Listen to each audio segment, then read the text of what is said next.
Hey everyone, this is Mason, and you're listening to Herb Rally. Today's episode is another edition of the Herbalist Hour, and this time I'm incredibly honored to have on Dr. Aviva Romm. So, I've been a longtime fan of Aviva's work, and we've had many an email over the years, but this is my first time actually getting to sit down with her and have a chat, well, via Zoom, that is. But still, it was an absolutely wonderful chat. She drops so much knowledge and so much inspiration. I know you're going to love this episode. We talk about her early years as a teen living in Queens, New York, being a college student at the age of 15, getting on the plant path and studying midwifery, who her mentors have been, perfectionism, and if there's anything she has changed her mind about in herbalism, which I absolutely loved her answer to this. I can't wait for you to hear it, and a whole lot more. So yeah, huge thank you to Aviva for joining me on the Herbalist Hour. Also want to say a huge thanks to our presenting sponsor, and that is, of course, Oshala Farm. Oshala Farm is a beautiful and vibrant certified organic farm based in Southern Oregon, where they grow and sell over 80 medicinal plant species. So if you're looking to buy some bulk organic dried herbs, look no further than oshalafarm.com.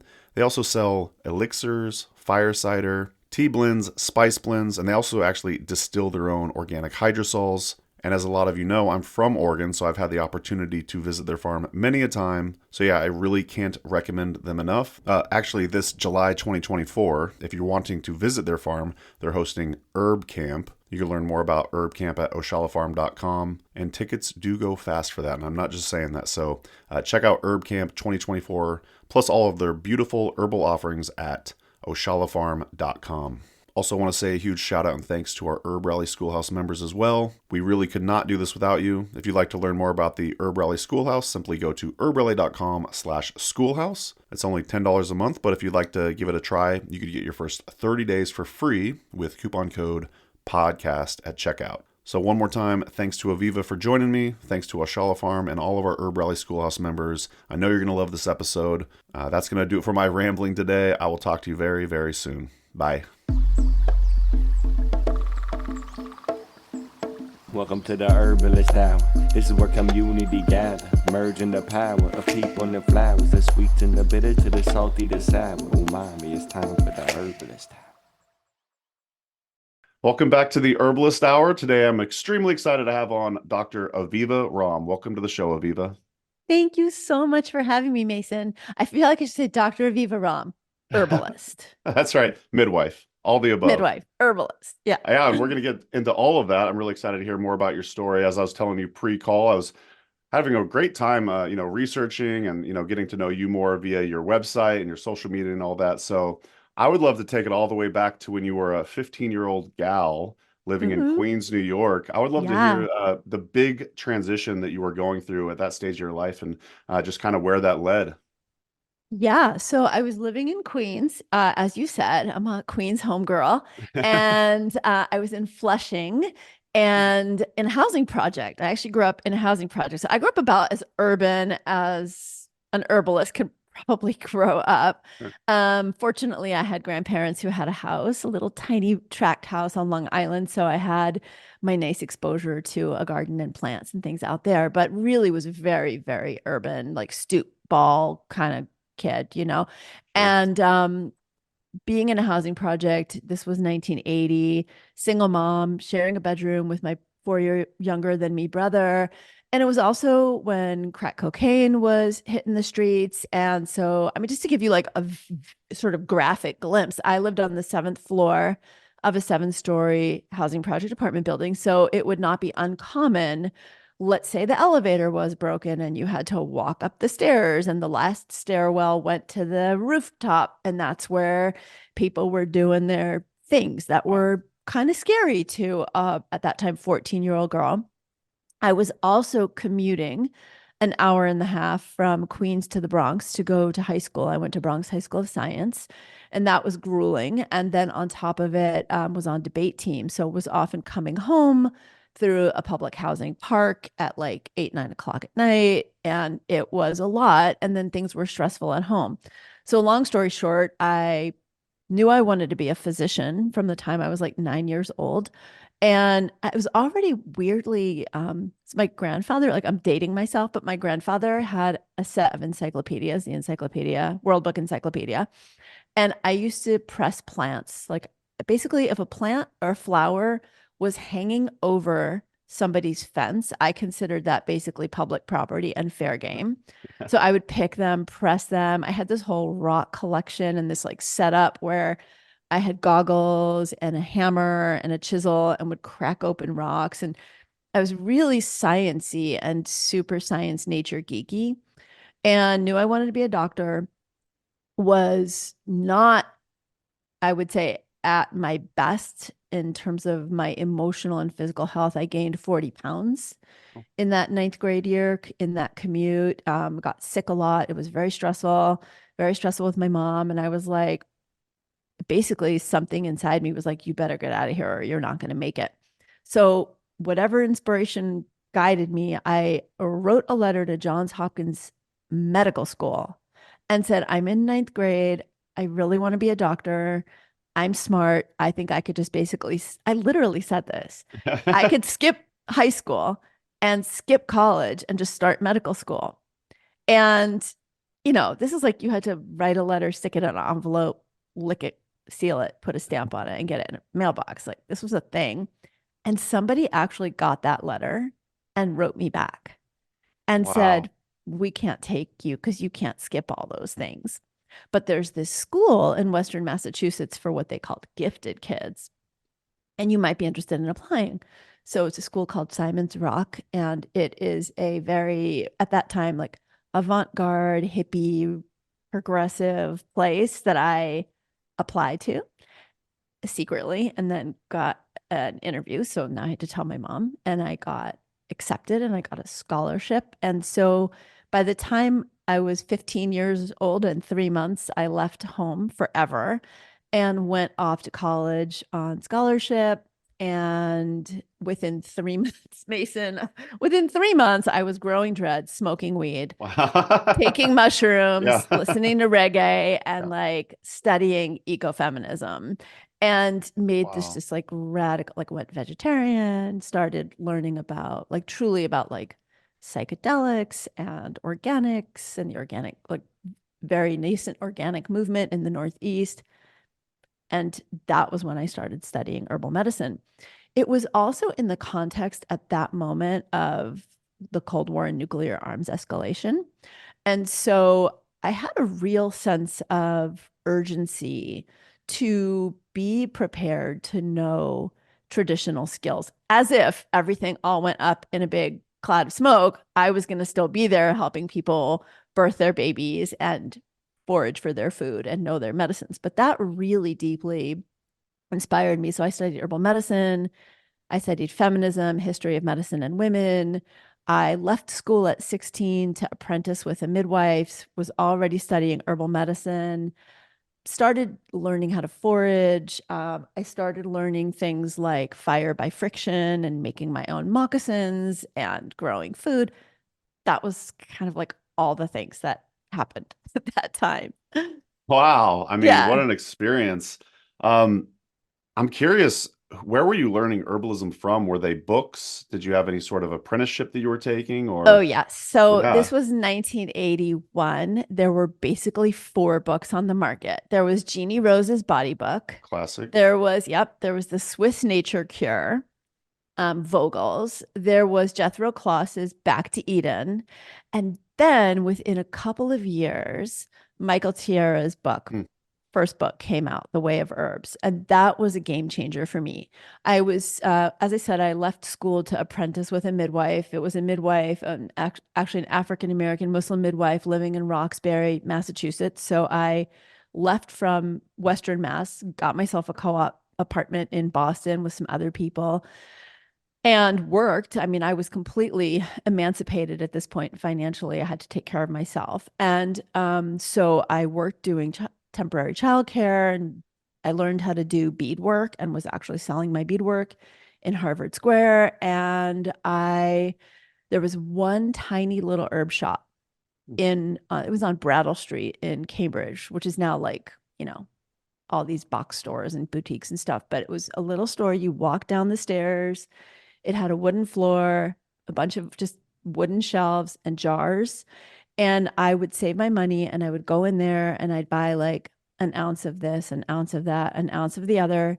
I saved every tahini jar, every jelly jar, every peanut butter jar, every jar you can imagine, and had two sets of cinder blocks with wooden boards across them and my jars. And I used Michael's book, The Way of Herbs, and would take index cards and make a label with the common name, the botanical name, the actions, the energetics, the traditional uses.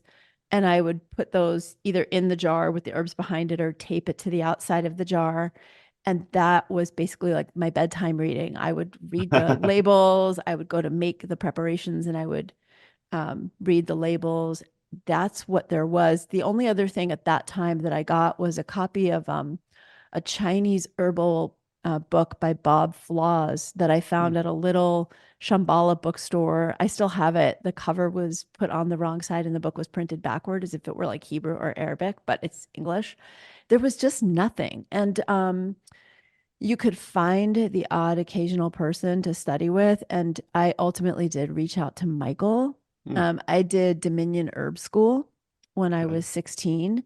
And I was really deeply fortunate to shortly after have a couple of mentors. One, a gentleman named Snow Bear, Stephen Taylor, who was and is a naturalist and outdoorsman in North Carolina, who took me on and really taught me plant identification and foraging and earth skills. So it's where I learned a lot of fire by friction and other skills like that.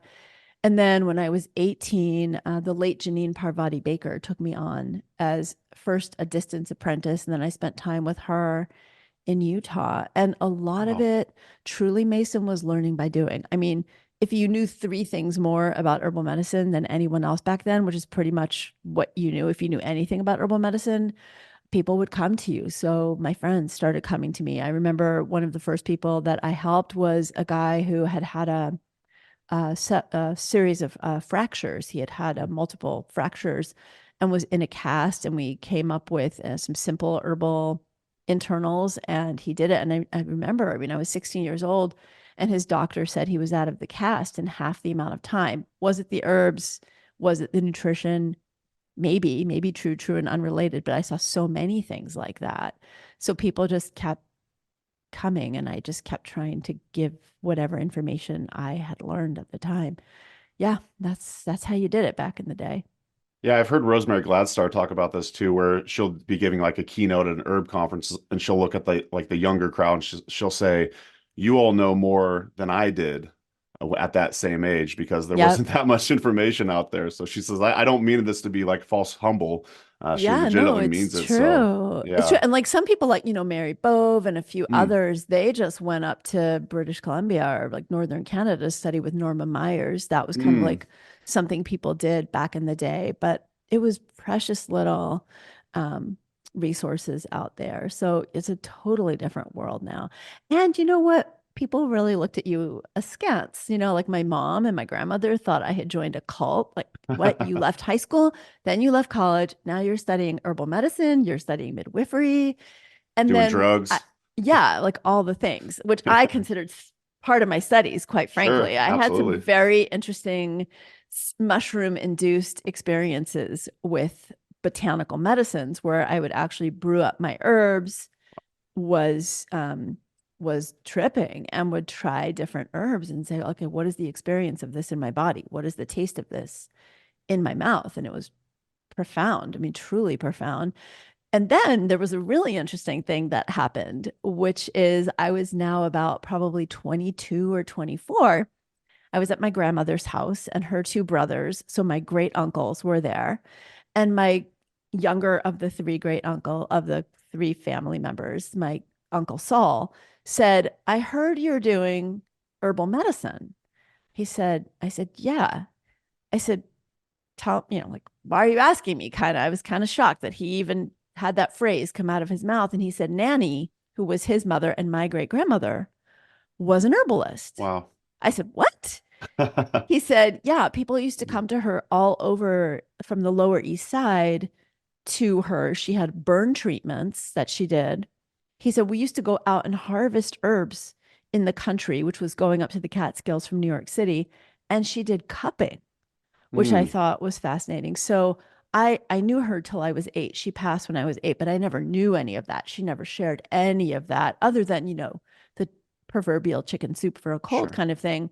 And she was really into convalescence. Like she Mm. was adamant with my mom and grandmother that I should not go back to school for every day that I had a fever. I was supposed to stay home one day, which my mom was a single working mom. It didn't Right. usually work out that way, but she had strong ideas about convalescence. So I found out that this was a deeper part of my legacy than I knew, but unfortunately, that's really all I know about it. Just a quick break from the show to thank our presenting sponsor, Oshala Farm. Oshala Farm is a beautiful and vibrant certified organic herb farm based in southern Oregon, where they grow and sell over 80 different plant species. The founders, Elise and Jeff Higley, have been longtime friends, so I highly trust their growing methods and ethics. You'll love the potency and vibrancy of all the herbs they have to offer. To learn more and purchase their herbs and other organic goods, head to oshalafarm.com. So thanks once again to Oshala Farm for sponsoring the Herbalist Hour. Now back to the show. Enjoy.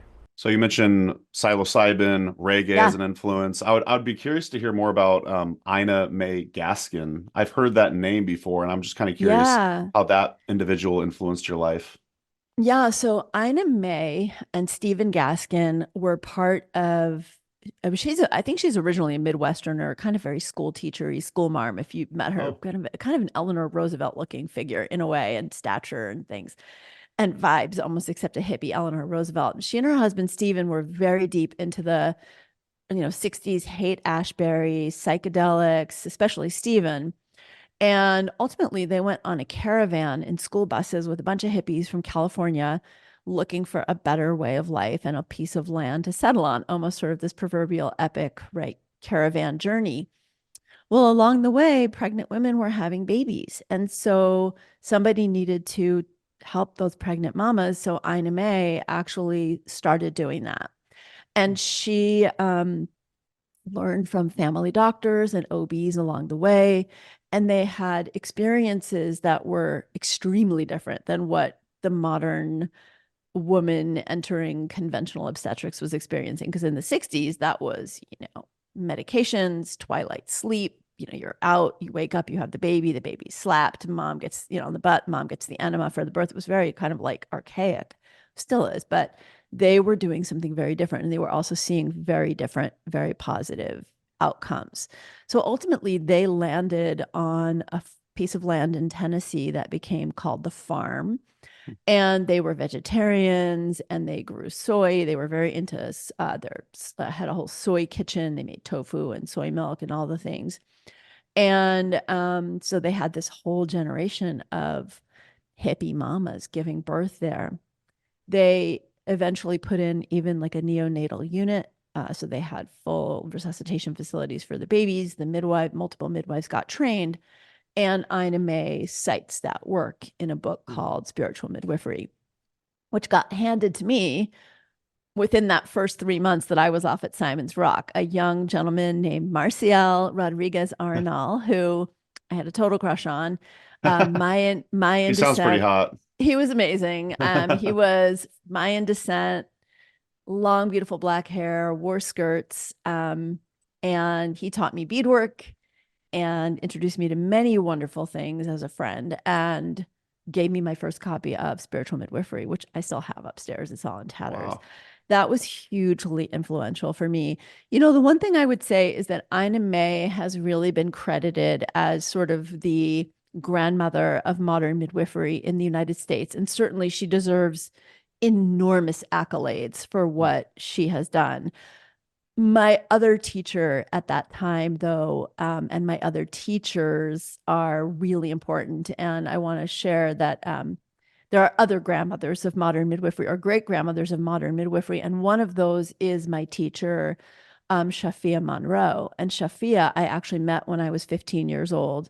She's the Muslim African American midwife who was doing home births largely in the Black community, not only, but largely in Roxbury, Massachusetts, and surrounding areas. These were incredibly marginalized folks, Rastas, people from the Caribbean, U.S. Dreads, just radical living people, and people just living not radical, but regular lives who were really marginalized. And so Shafia was actually my first midwifery teacher. She's still practicing. And the legacy of the Black midwife in the United States and the white midwife, but particularly the Black midwife, has been one of systematic eradication from midwifery, from medical schools. And so not only did I have Shafia as my teacher, Janine Parvati as my teacher, who is her dad is fully First Nations. He was Shoshone, and Ina May, but also the midwifery collective that I studied with ultimately in Atlanta, where my full midwifery training was also a collective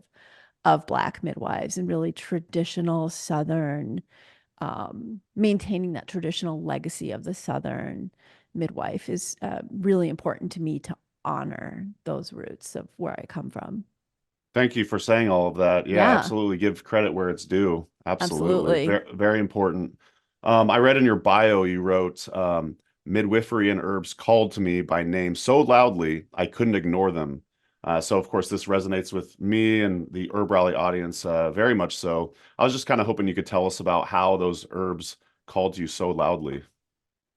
I really just can't even kind of put words to it. It was just a feeling. It was an experience. It was I think, a gestalt of all the things that I've shared with you, right? Like Yeah. this sense of disenfranchisement from the, the direction the world was going in for me at that time. Um, really seeing this arms escalation and this Hmm. sense of like, we have to know how to take care of ourselves. Um, a really deep disenchantment with I wouldn't say disenchantment, a deep aversion to the growing understanding I had as a teenager of the interconnectedness between the pharmaceutical industry, the military industry, and the agricultural industry, and wanting another way. And at that time, I started meeting these incredible young people, Marcial being one of them. There were a few other women. There was this woman named Meredith, who I remember at Simon's Rock. She was a few years older, and she said, "Try this." And she handed me a piece of dulse seaweed to Hmm. just taste and see what it was like. Another woman named Polly Herman, who took me to my first herb farm. And I think it was called Seven Arrows. I don't think it's here anymore. I've never been able to find it. So unless it's gone, just like back to family, and I don't know. But we went there and they were growing lavender and mint, and they had little bags of, different mixes. And I was just like, this is it. This is who I am, and this is what I want to do. The midwifery piece, for me, was an interesting piece. So there's a psychiatrist named Stanislav Grof, who was actually the earliest modern LSD psychotherapist, LSD researcher and a psychotherapist. He's Czechoslovakian. He has a very long and interesting history, but back in the 1950s, he started using LSD psychotherapy in patients and started documenting what he called rebirthing experiences. And he wrote a paper that got handed to me when I was 15 called The Perinatal Roots of War. And he looks at, some of it's facile, but very interesting. Like there's a lot more complexity to why people have trauma than just how they're born. But a big thesis that he had is that if we're born in trauma, we often will spend our lives recapitulating what's familiar, those feelings of trauma.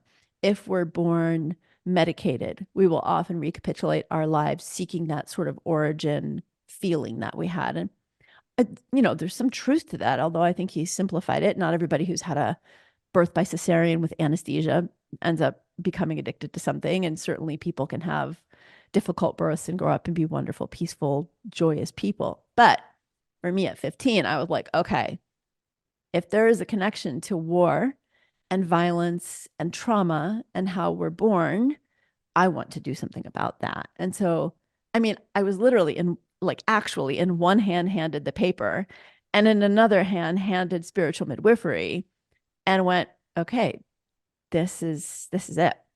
Hmm. That's kind of how it happened. And I mean, I do have experiences where I have had plants come to me in dreams and say, okay, when you go to this birth, make sure to have this on hand. Or I have had plants where I've had deeply powerfully induced dreams, not psychedelics, just, yarrow or um, um, birthwort or different things that have, appeared to me. And when I'm out, it's funny, I was listening to NPR, Michael Pollan was being Mm. interviewed by Terry Gross, and he said, before I did psychedelics, I used to know that plants could communicate, but he said, but Terry, now when I'm in my garden, I actually hear them talking to me. And I don't use psychedelics anymore. I Sure. think for me, Yeah. it's not a great fit for my nervous system. That is something I left back behind when I was 16 Sure. in terms of my personal use. But I can't help but think that once we expose ourselves to that wider perception or wider lens of, let's say, the porousness of separation. Mm. I don't think we're all separated. And I think once we open ourselves to certain ways of experiencing the interconnectedness of the world around us, plants become part of those communicators. Thank you for sharing all of that. Yeah, So it sounds like you've lived an entire life before you were even like 20 years old, and it I sounds like you did. sounds I like did. you've come from some traumatic events, and just yeah, the way you're like painting the picture of your childhood, I could just kind of see it all, and I'm just kind of curious. I've heard you talk about perfectionism, and I kind of feel like over the course of your life now, you've accomplished so much: medical doctor, midwife, herbalist, author, public speaker, all this stuff. And it seems like the pendulum swung the other way. And I'm just kind of curious if you could tell the audience a little bit about the shadow side, working with this perfectionism, and how you kind of deal with all of that. Yeah. So I would say that I don't define my childhood experiences as traumatic. Okay. I would say there were definitely like a high trauma environment in that Okay. there was violence at home, there was instability financially, there was also a lot of love and a lot of support and a lot of, for whatever reason, inner skills that gave me a lot of resilience. So for me, I don't feel traumatized, quite honestly. And I don't think I ever have felt traumatized. And I mean, I've done work in that. And I like, okay, yeah, I can recognize how it has shaped me for better and for more challenging in some of the work I continue to have to do. Yeah. So I would say, to answer your question, it's complex. Yeah. So the I wasn't um I think I've always, ever since I was a little kid, inherently or innately had some aspect of myself that is a deeply curious seeker. Mm. So I entered my first science fair creating an electromagnet with a mason jar, a, a paper clip, and a piece of aluminum foil in first grade. And I figured that out myself from a book at the library. I entered my first spelling bee and my second science fair in second grade, and I often won them too. I always loved words. I always loved exploring nature and science and being really curious. So that's sort of an inherent part of who I am. And I've always explored it kind of to the end, right? So is that excellence? Is that perfectionism? Is that some kind of inner drive, or just like some really intense curiosity that takes me down rabbit holes? And, it's probably some combination. What I would say is that growing up in the environment that I grew up in, being white, being smart, being pretty, being articulate, winning science fairs, winning spelling bees, it definitely gave me an edge in terms of teachers paying more attention to me, giving me more advanced studies that allowed me to continue to learn more than the average thing that was happening in a inner city housing project public school. Um, but it also gave me a Mm. lot of validation in my home life, amongst my friends' parents, amongst my family, in my school. And it's so hard to know at like the deepest psychic level how much that validation then becomes a sort of self-reinforcing cycle, right? Of like, oh, this feels good. I like doing this. I get validated and praised. So let me keep doing more. And then you add into that like very real economic instability and threat, that propelled me to find a way out. And that academic ability, that competence, that drive, that excellence all became the vehicle for that. And so it just became a way of life, right? It just became a way of life that all this, that the whole ecosystem of using those tools to create more safety, whether that was belonging or validation or achievement that led to certain financial benefits, um, plus loving the things that I get to do kind of just became its own thing. Mm. The tricky part is maintaining the parts of it that one really loves and pursuing those things to the standard that one feels really good about because one cares about those things versus being driven by it because there's a sense of like, if I don't, I'm not valid enough. I'm not praiseworthy enough. I'm not good enough. Or financially, I'm going to be really scared. Like it's going to get scary.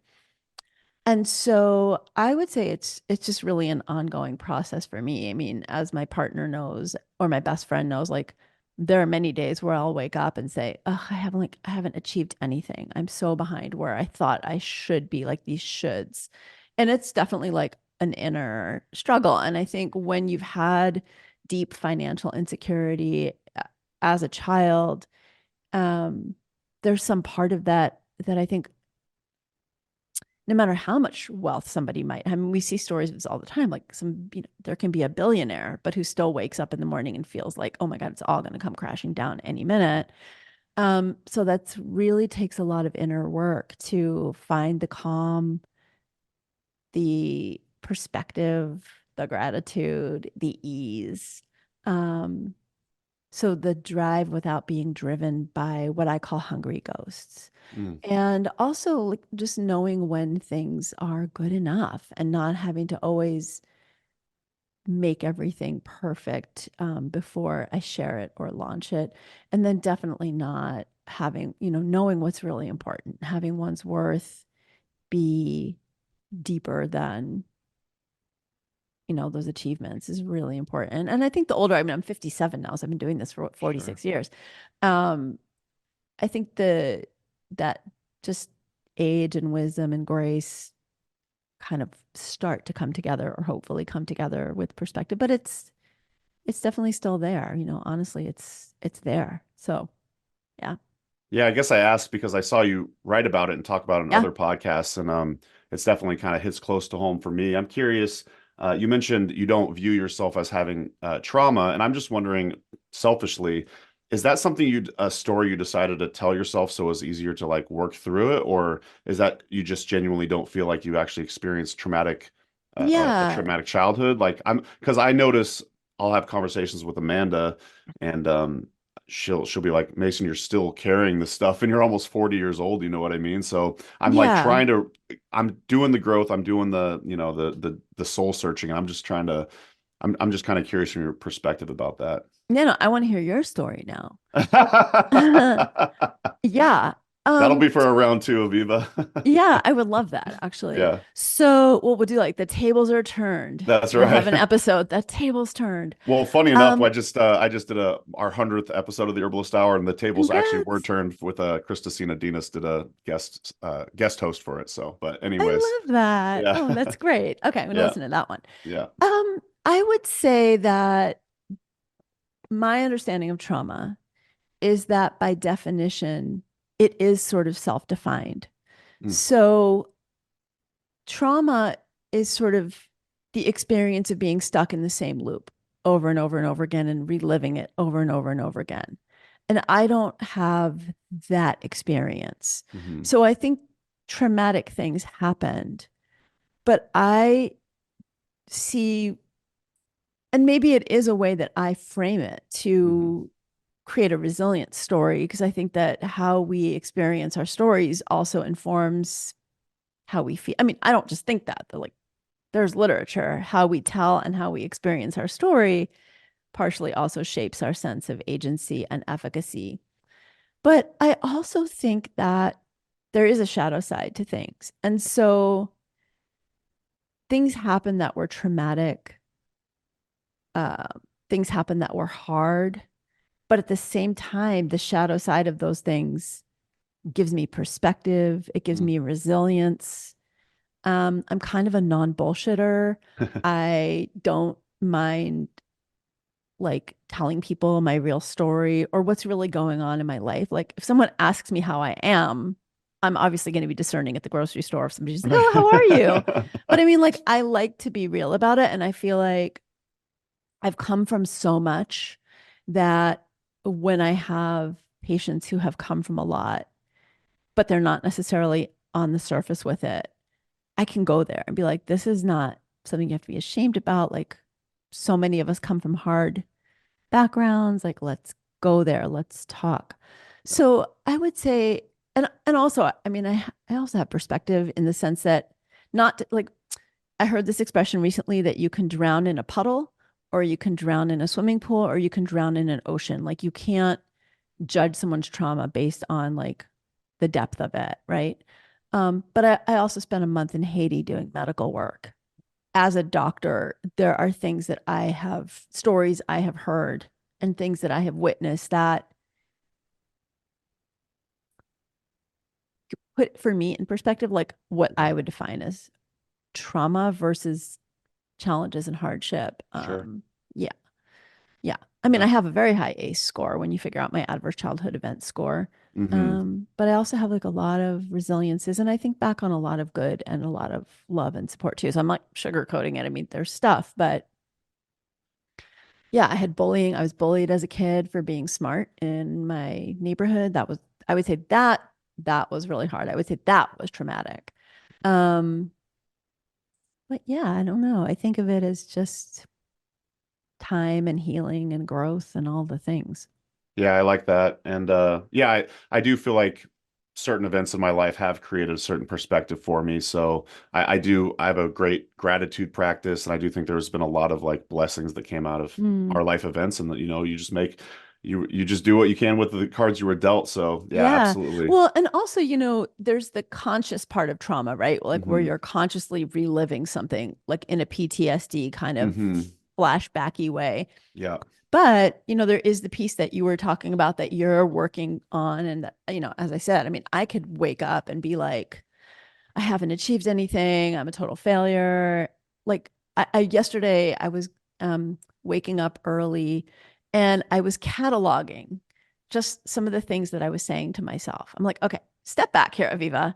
Like, actually, if I were going to write those in a journal, what would be my list of things? And I was like, where is it coming from? Why are you talking to yourself like this? And like Yeah. with social media and all the things out there that give us opportunities at any age to compare ourselves, that I think compounds things. I think we do live in a world, I mean, Bob Marley said it. We live in a world that creates economic insecurity for surety, right? And like there are real things that create economic things that I am aware of, even for myself, that trigger those old stories Mhm. or all the kinds of things. So I think those tripwires are often still there. And, how fast do we catch them? How fast do we realize that's a story? It's not true. Where's the evidence for that? And I think just having people we can, like, Amanda saying to you, hey, I'm catching you right now in that Yeah, old that's story. important. Yeah. But it's like, it kind of all just shapes who we are, I guess. Absolutely. I love having you on the show, Viva, because I could be Aw. asking all sorts of medical questions and stuff like that. But you could learn more about Aviva's work, at avivarom.com. You've got lots of courses and everything. And I do want to get to a couple of guest questions from Yeah, let's our do it. audience. By the way, we do have a couple Herb Rally Schoolhouse members joining us live right now, so that's super fun. Oh, hi guys. It's so Yeah, so we got fun. Hope and Lako Leilani joining us. But these were pre-submitted, so we kind of will delve more into like say the herbalism and stuff right now. So Okay, cool. um, Diana asks, looking back from when you started in herbalism, is there something, what is one thing about the plants or healing that you totally were convinced of then that you now disagree with? So what have you changed your mind on when it comes to herbalism? Wow, that is such a good and big question. Um, I would say more than anything, I would say I've come in a big circle, or maybe it's a spiral because like you come Sure. back to the same point, but you've moved forward a little bit. When I started Hmm. out, I did not feel like I needed any scientific validation for the plants. I really trusted the traditional wisdom and true traditional wisdom, not somebody saying, oh, this has been used for ADD forever. And I'm like, but the ADD didn't exist forever. So what do you mean we've been using skullcap for ADD for 200 years? Nobody called it that, right? So, but really looking at, when people talked about St. John's wort for dark spirits, meaning, heavy moods, depression, I didn't feel like I needed anything to prove that sort of traditional indigenous ancient wisdom was as equally important evidence as anything else.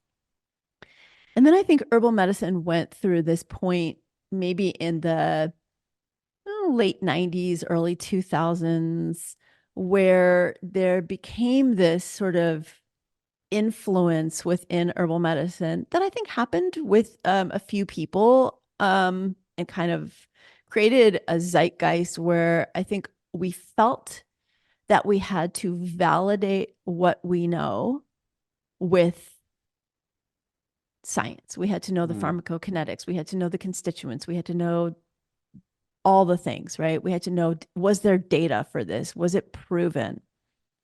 And I think for me, if I were to just rely on data and science for herbal medicine, one, that's a very like kind of patriarchal white male Eurocentric way of looking at evidence. That's very disrespectful of traditional and indigenous wisdom, but also it's just often not there. So then we say, okay, well, there's 1,000 years of evidence traditionally of using something, say ashwagandha, Hmm. and yet the data of whoever's looking at this plant in whatever context with whatever product and whatever dose is saying, oh, that doesn't work. Now, if I'm going to treat somebody as a physician who's got like a very serious medical condition and I'm using this as my primary therapy, then yes, I do want to know that there's evidence for that, traditional and more contemporary. But in general, like when we're looking at sleep herbs and somebody says, "Oh, I mean, there's no evidence for lemon balm and chamomile." I'm like, "Are you kidding? Like who cares?" Right. And Right. so for me, I've made a big spiral forward of like, I don't need that. And that is doesn't really change how I felt. It kind of brings me back. I feel like in so many ways, I have made a big return to my roots in that deeper wisdom of knowing. So that's probably the biggest thing I would say. Yeah. That is such an awesome answer because yeah, I'm thinking back to when you were a kid.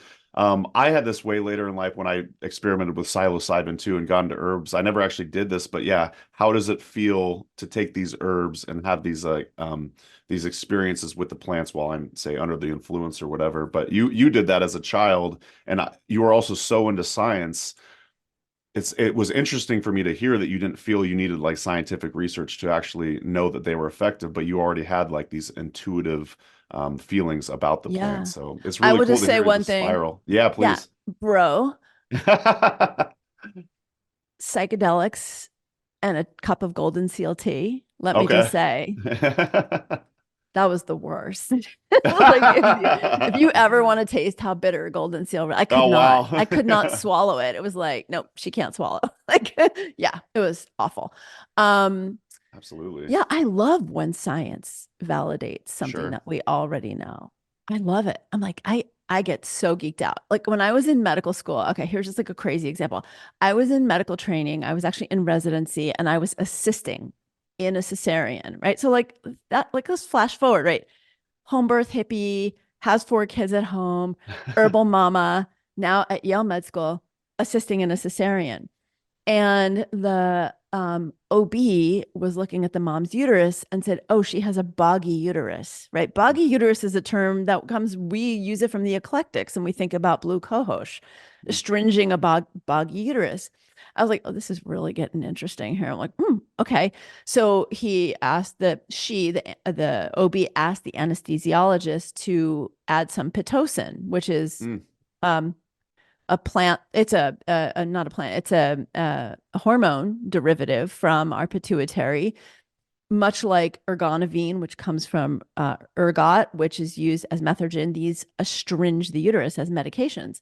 And so I literally was watching the uterus as this Pitocin went through the IV drip, and I watched the uterus just contract. It just balled up. And I was like, oh man, this is so cool. Like that's what's happening when we use Michela or blue cohosh or any of the things that, yarrow that astringe the uterus. So there were those moments where like I learned something pharmacokinetically or pharmacodynamically. I'm like, oh, that's how that works. I love this. But that's adding to, not proving that. Do you know what I mean? Absolutely. Yeah. Yeah. Well, I don't really know the science or research behind, say, linden leaf, but I do know when I consume it, it does tend to brighten my mood. And I've had that experience so many times that it doesn't feel like it's just like I could actually feel my mood brightening, and I'm like, I there's got love to be something that. to it. You know what I mean? Like, Yeah, I live for so, motherwort. It's like the one uh-huh. tincture that's like, yeah, I feel the same. Yep. And it's funny that you mentioned linden because Yeah. linden blossom tea was the first herbal tea I Really? ever drank. Yeah, I was Wow. 15. Yeah. That's delightful. I No, I love was the 12. flavor. Sorry, I was Oh, 12. wow. Yeah, my best friend, her mom was Swiss and made us Okay. linden blossom tea when we were 12 and we had colds and we were at each other's house. And That's awesome. yeah. That's a fun memory. All Yeah, right, well, let's do another guest question. This one's let's do coming it. from Andrea. And Andrea asks, Aviva, do you have any suggestions for women who are perimenopausal? Not sure if this would be your area of expertise or not. Yeah, actually, I just submitted a book proposal yesterday Wow. on integrative natural approaches to menopause. I love Hmm. talking about perimenopause. So I would say the most important thing is just to know that it's a ride. It's a ride, like going through puberty or postpartum. If you don't have children, you remember puberty. If you've had children, you remember postpartum. And there are a lot of major hormonal shifts that are happening. Hmm. And those can really affect our moods and our physiology and just kind of all the things that estrogen and progesterone are connected to. So, as you're in perimenopause, this is a great time to really start to understand what those changes are going on in your cycle, what that means for your hormones. It's a really important time to start to build in the practices, Hmm. really getting good sleep, deciding how you're going to work with stress and emotional changes, especially if you're already going through those, addressing symptoms now from a root cause perspective. So if you have, if somebody has a lot of vaginal infections, a lot of migraines, mood swings, any of the things, digestive problems, starting to really nurture and heal those now is much easier than doing it later. And then, depending on what symptoms you have, plant allies are always my first go to Hmm. with menopausal and perimenopausal symptoms. But then, certain nutrients can be really helpful too, like magnesium or B complex, for example, depending on what's going on. It's a great time to think about gentle adaptogens, right? Because as we're going through life changes, adaptogens are part of what help keep things a little bit steady. Yeah. And then my book, Hormone Intelligence, not to be here plugging my book, but my book, That Hormone Intelligence, that's has a whole protocol that includes perimenopause. And then my textbook, Botanical Medicines for Women's Health, has advanced protocols that herbalists can use for women in perimenopause and menopause.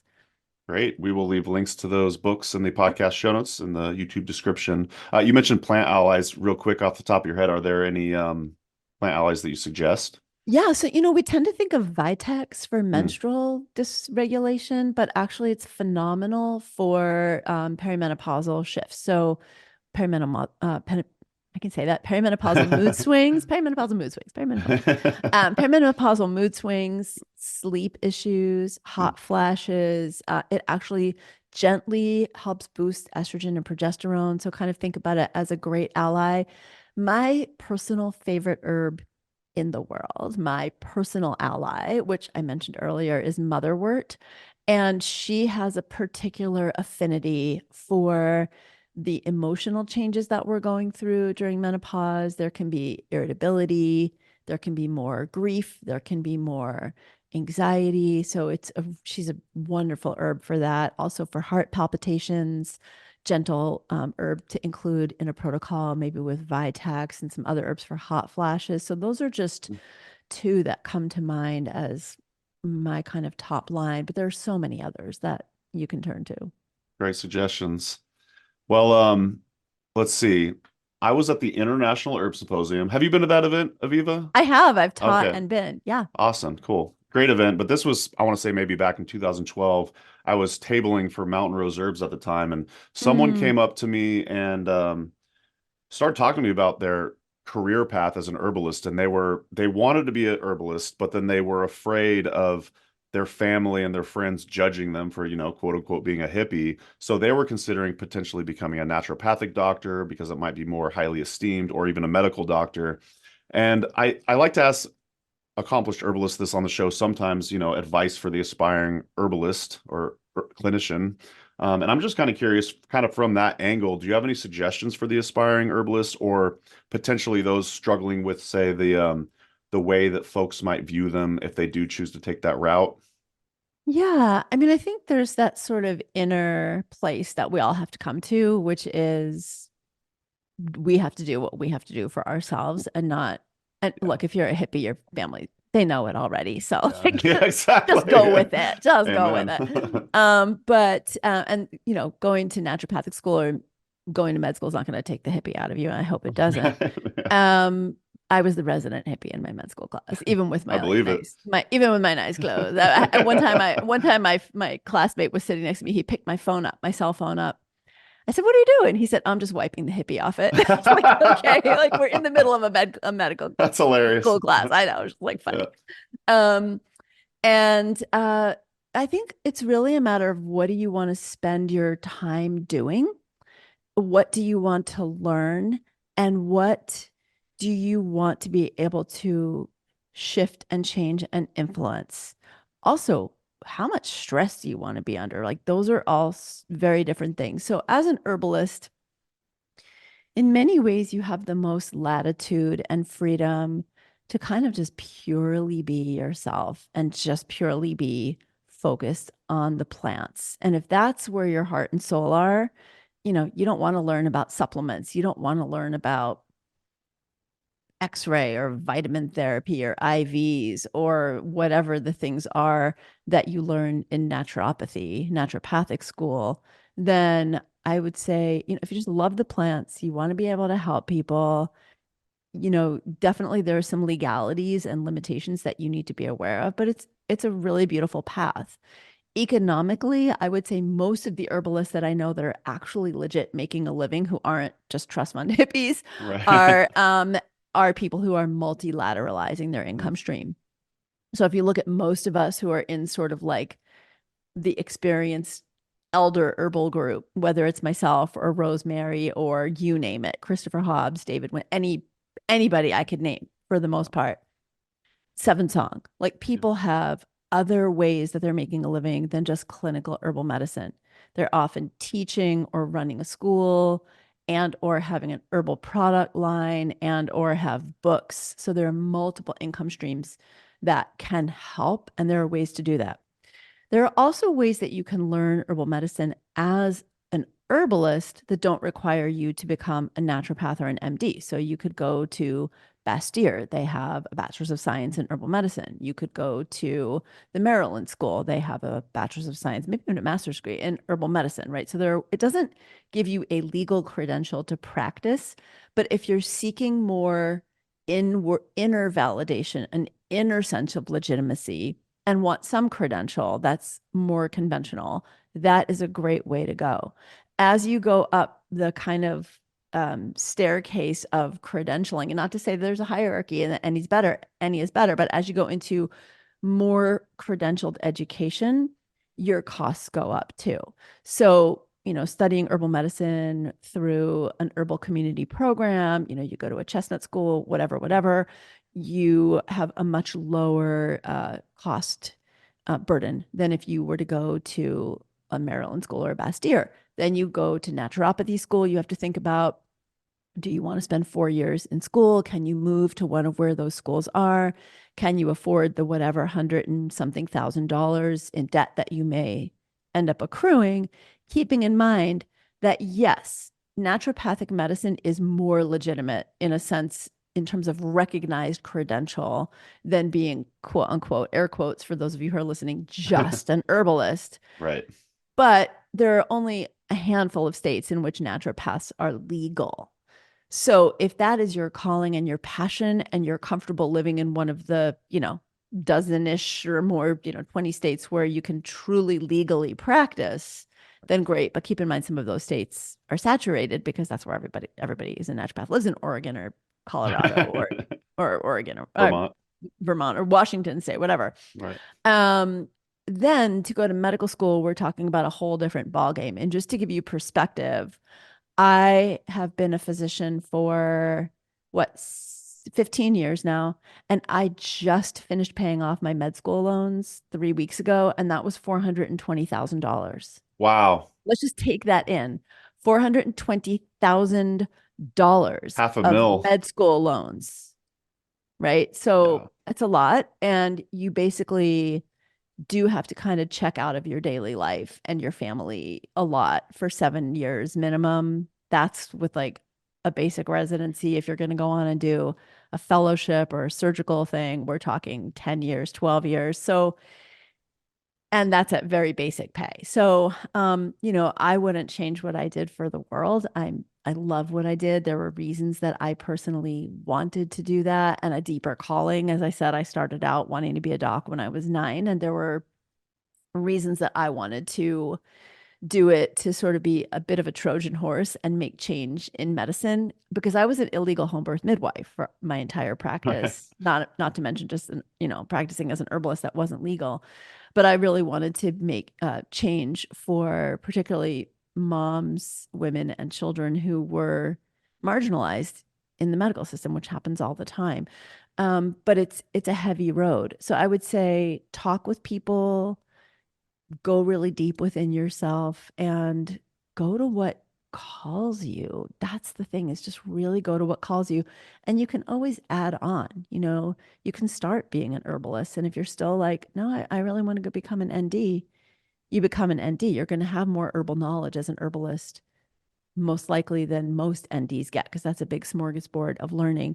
And then if you decide you want to go to med school or become a nurse practitioner or a midwife or any of the other things, and there are a lot of other things you can become that also don't require the intensity and cost and so many levels, because there's a lot of psychic cost to becoming a doctor. And there's, I think, a deep psychic cost to become a doctor as someone like you who might be listening to this podcast, right? And I can say that. Totally. Really go deep and see what it is that inspires you, and don't feel like one thing is like the end, right? You can always do more. That's great advice. Wow. That was also great, Aviva. Thank you for sharing. There's so much food for thought there. I love that you're really just emphasizing know yourself, follow your heart, essentially, that's what I constantly promote as well as, what is your heart telling you to do and work towards that. It's One worked of for my me. favorite one of my Yeah. favorite quotes is the Rumi quote, what you're seeking is also seeking you. And That's it's amazing. never led me wrong. The Right. only times in my life where I say, oh, that didn't work out, was where I didn't trust my gut, really. Yeah. I go by following the golden thread. I love the I whole love visual of that. that. Yeah, yeah. Well, dear listener, if you haven't already, please go subscribe to On Health with Aviva Romm. That's your podcast. Mm-hmm. I was listening to an episode earlier today on self-care. What was her name? Shoot. Puja Lakshman. Yeah, that was Mm-hmm. fantastic. Yeah. She has a wild story too. Yeah, Yeah. absolutely. So, yeah, please go subscribe to On Health. What else would you like to talk about? You've got lots of courses on avivarom.com. You got a book coming out, Yeah. and yeah, why don't you share more of what some of the work you're up So, to? yeah, I would love to. So, Instagram is a great place to go because Mm, I actually hang out there. It's the one social media place that you will find me. So, yeah, check out my Dr. Aviva Instagram. You can always post questions under, post comments under, and questions under a post for me. sure. My website's a great resource of free content. I have a lot of articles and podcasts up there. Herbal Medicine for Women is sort of my signature herbal course. It's been Okay. out since 2005, and Wow. she is getting a rework this year. So that's a Okay. really beautiful course that's evergreen. So you can go to my website and find that anytime.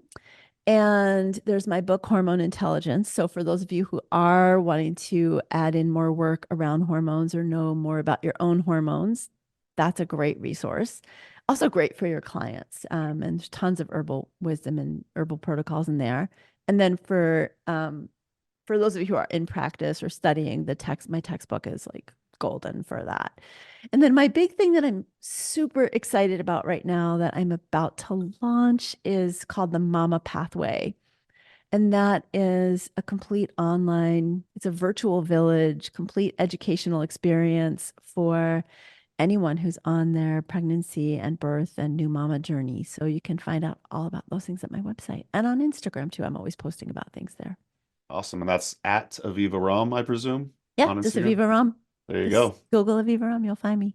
Well, that's exciting. The new portal that you're creating sounds really exciting. I'll have to get that link from you, include that in the podcast show notes as well. And thank you so much for coming on the show, Aviva. That was a lot of fun. Thank you for all the wonderful, deep questions. I really appreciate it. I love this connection.